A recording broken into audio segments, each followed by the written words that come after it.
Deməli 04 02 2026 Bakı.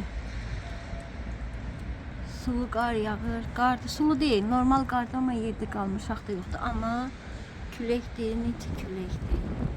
Bilsəniz necə küləkdir. Videoda bilinmir. Dağılır buralar. Evimizdəyik, Bakı. Bakıxanov qəsəbəsi. Evimin balkonundan baxıram. Küləklər şəhəri adı nisbat edir. İndi sanki çıxdım çəkməyə, ağıllandı, dedi mən ağıllı qızam.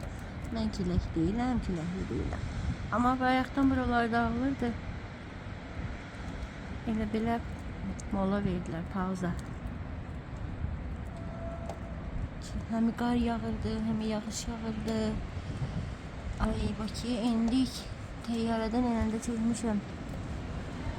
Necə dağılır dağlar. Bu bizim Bakıya. Necə gedəcəm sabah dərsə. Havada ilahicəyə çıxmaq var.